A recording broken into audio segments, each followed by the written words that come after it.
வணக்கம்.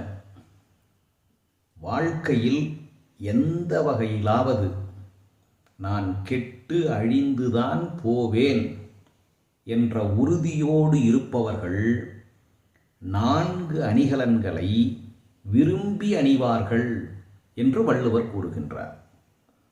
யாரிடத்தே இந்த 4 குணங்கள் இருக்கின்றனவோ அவர்களை எவராலும் காப்பாற்ற முடியாது. முதல் குணம் நெடுநீர்.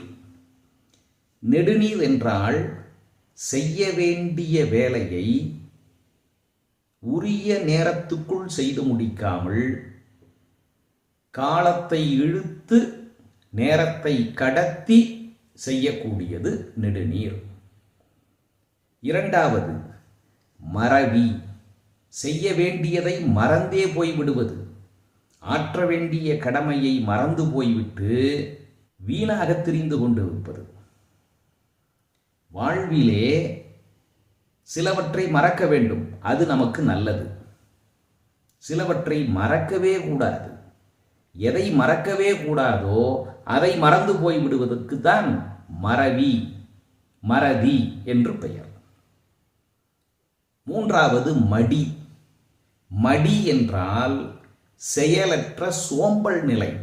ஒரு செயலை செய்யக்கூடிய அறிவும் திறமையும் ஆற்றலும் வாய்ப்பும் இருக்கக்கூடிய ஒருவன் அவற்றையெல்லாம் பயன்படுத்தாமல் வீணாக பொழுதை கழிப்பதுதான் மடி.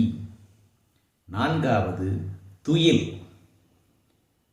கடமையாற்ற வேண்டிய நேரத்திலே செய்ய வேண்டிய கடமையை மறந்துவிட்டு நெடுந்தூக்கம் தூங்கி கொண்டிருக்கிறார்கள் அல்லவா?